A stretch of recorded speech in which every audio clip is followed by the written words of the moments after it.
प्रभु यीशु ख्रीस्त में मेरे प्यारे भाइयों और बहनों, आज है एक सुनहरा दिन। आज है आगमन काल का चौथा रविवार। इन बीते 4 रविवारों में हम सब ने अपने आप को तैयारी में बिताया होगा, जिससे हम क्रिसमस डे सेलिब्रेट कर पाए। अब बस कुछ चंद दिन बाकी हैं जब हम यीशु मसीह को अपने अंदर, अपने परिवारों में उतार पाएंगे। इस अवसर के लिए हम सबको तैयार होना पड़ेगा।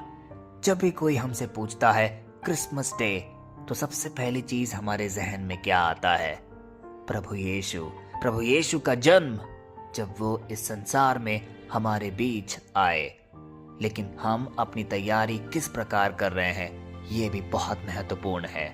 कुछ लोग कह सकते हैं कि हमने केक, अलग अलग व्यंजन और उस पूरे दिन का हमने प्लान किया हुआ है।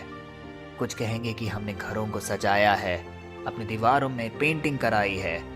लेकिन क्या इन बाहरी रूप से जो हम बदलाव लाते हैं वह काफी है? क्या हमारे आध्यात्मिक अंतरतम को भी हमने कुछ बदलाव लाने की कोशिश की है? यही है इस क्रिसमस डे का उद्देश्य।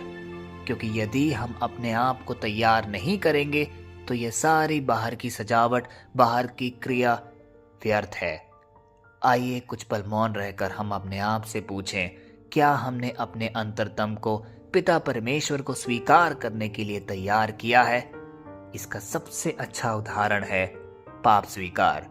क्या हमने अपने अपने पल्लियों में पाप स्वीकार के लिए एक पहल की है? क्योंकि हर एक पल्ली में इन दिनों पाप स्वीकार संस्करण चल रहा है। हर एक फादर अनाउंस करते हैं बार बार, रविवार को या अन्य दिनों में भी, आइए और पाप स्वीकार करिए। पाप स्वीकार क्यों जरूरत है? क्योंकि हमारे जीवन में जाने अनजाने में इतने पाप व्याप्त हैं कि इन सब के साथ हम प्रभु के जन्म को नहीं मना पाएंगे, उनके सम्मुख नहीं आ पाएंगे, एक पूर्ण रूप से अपने हृदय को तैयार नहीं कर पाएंगे। इसलिए यह अनिवार्य है। अब भी समय है, 3 से 4 दिन बाकी हैं हमें क्रिसमस डे सेलिब्रेट करने को। जितना हो सके, जहां भी हो सके, अपने पल्ली में या कहीं और जाकर पाप स्वीकार जरूर करिए, जिससे हम अपने आप को प्रभु के आगमन के लिए तैयार कर सके। आज का वचन जो हम अध्ययन करने जा रहे हैं, वह हमें एक रिश्ता बताएगा अपने परमेश्वर के साथ, कि किस प्रकार यदि हम अपने आप को तैयार करेंगे तो परमेश्वर हमें अनेकों अनेक वरदान प्रदान करेगा, हमारे साथ खड़ा रहेगा, हमारा हाथ पकड़कर हमें आगे बढ़ाएगा। आइए आज के वचन को पढ़ें और इससे आश्रय पाएं। यह वचन लिया गया है यशाया के ग्रंथ से, अध्याय 41 पद संख्या 13, और वह इस प्रकार है। क्योंकि मैं तेरा परमेश्वर यहोवा हूं, जो तेरा दाहिना हाथ पकड़कर तुझे कहता है, मत डर, मैं तेरी सहायता करूंगा। प्यारे भाई और बहनों, इस वचन के पीछे अभिप्राय को समझिए।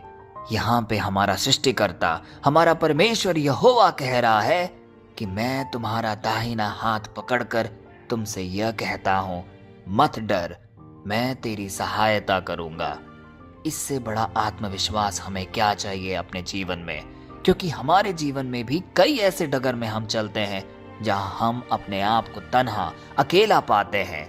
हम सोचते हैं काश कोई यहाँ हमारे साथ खड़ा होता, हमारा हाथ पकड़कर हमें आगे बढ़ाता। लेकिन अफसोस, कोई भी हमारे पास नहीं होता। यहाँ तक कि हमारे मुश्किल समय में हमारे परिजन भी हमारा साथ छोड़ देते हैं। और उसी वक्त यह वचन हमारे लिए एक आश्रय बनकर आया है, क्योंकि परमेश्वर स्वयं यह कह रहे हैं, मैं तुम्हारा दाहिना हाथ पकड़कर तुझसे कहता हूँ। अब सोचिए, वो हमारा दाहिना हाथ ही क्यों पकड़ रहा है?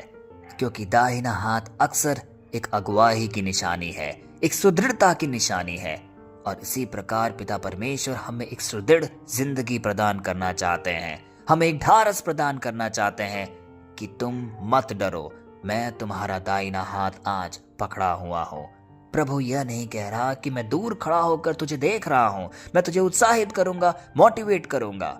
लेकिन वह आज कह रहे हैं, मैं तेरा हाथ पकड़े हुए खड़ा हूँ, बस तुम आगे बढ़ते चलो।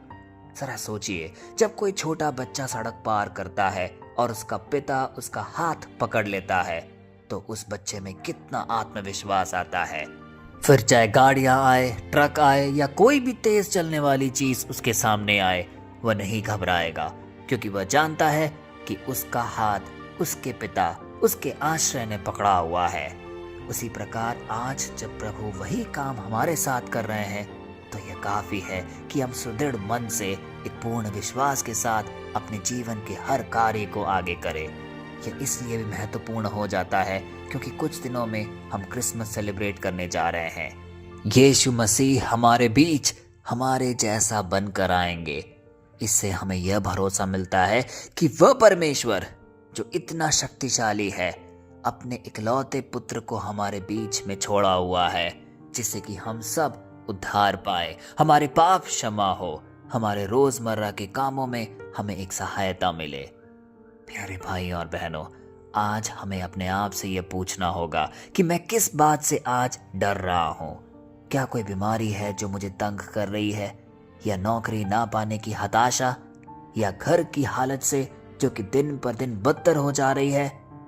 आज का ये वचन हर उस व्यक्ति को एक साहस प्रदान कर रहा है कि तुम अपने जीवन में कमजोर नहीं हो सकता है तुम्हारे आज के हालात मुश्किल भरे हो, लोग तुम्हें तुच्छ समझते हो, लेकिन प्रभु तुम्हें जानता है। वह तुम्हारी हर स्थिति को महसूस कर रहा है और तुम्हें आज ढारस प्रदान कर रहा है कि मैं तुम्हारे दाहिने हाथ को पकड़ा हुआ हूँ। मत डरो, सिर्फ आगे बढ़ते रहो। हो सकता है आज हम अपने शरीर में कहीं दर्द महसूस कर रहे हैं। आज पिता परमेश्वर उसे चंगाई प्रदान करेंगे। जिनका भी मन आज अशांत है, कई गलत भावनाएं मन में आ रही है, वहां भी पिता परमेश्वर अपना स्पर्श हम पे देंगे।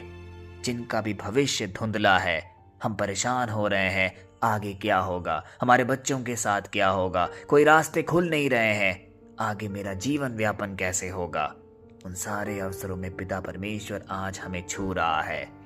प्यारे भाई और बहनों, हमें सिर्फ और सिर्फ यह भरोसा रखना है कि हम आज अकेले नहीं हैं, और विशेष रूप से जब हम प्रभु यीशु को अपने जीवन में स्वीकार करने जा रहे हैं, हमें और उत्तेजित होकर और जोश के साथ प्रभु का आह्वान को स्वीकार करना है और अपने हृदय को तैयार करना है। क्योंकि जब तक हम अपने दिल के दरवाजे पिता परमेश्वर के लिए नहीं खोलेंगे, वह प्रवेश नहीं कर पाएगा। और जैसा कि हमने शुरुआती प्रवचन में कहा, सबसे अच्छा तरीका है पाप स्वीकार का। एक भी मौका जो हमें अपने पाप को स्वीकार करने का मिलता है, उसे हमें नहीं छोड़ना है, क्योंकि यही वो सारे छोटे कदम हैं जिससे कि हम पिता परमेश्वर के साथ एक आध्यात्मिक रूप से जुड़ाव महसूस कर सकते हैं। आइए इस भाव के साथ अपनी आंखें कुछ देर बंद करके एक छोटी सी प्रार्थना पिता परमेश्वर के सम्मुख प्रस्तुत करें। हे पिता परमेश्वर, आज हम तुझे धन्यवाद देते हैं आज के सुंदर वचन के लिए। आज जब चौथा रविवार है आगमन काल का, हम अपने पूर्ण हृदय से उत्तेजित होकर तेरा इंतजार कर रहे हैं। हे पवित्र आत्मा, आज हम अपने डर, अपनी चिंता, अपनी कमजोरी सब कुछ तेरे सामने रखते हैं। हम ये विश्वास करते हैं कि तू हमें फिर से नया बना देगा, हमारे जीवन को बदल देगा, क्योंकि हमारे जीवन में भी कई जगह ऐसे दर्द है जो अभी तक नहीं दूर हुए हैं, कई बीमारियां हैं जिससे हम व्यथित हैं। हमारे मन को शांत कर, हमारे भविष्य को सुदृढ़ बना, जिससे कि हम निरंतर तेरा नाम जप सके।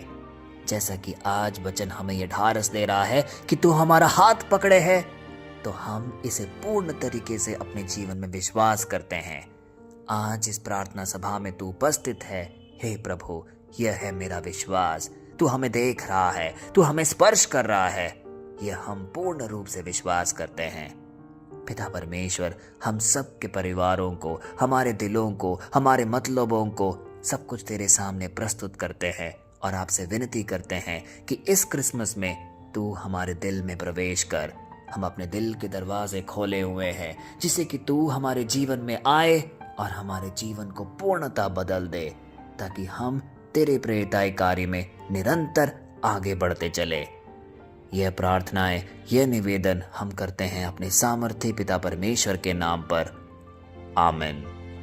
प्यारे भाई और बहनों, उत्तेजित होकर घोषणा करते हुए आइए हम अपने जीवन को तैयार करें।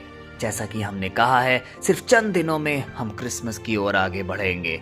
एक ऐसा अवसर जब प्रभु यीशु हमारे जीवन में, हमारे घरों में उपस्थित होंगे। आइए हम अपने आप को तैयार करें और उल्लास के साथ आंखें बिछाए हुए अपने प्रभु यीशु का इंतजार करें।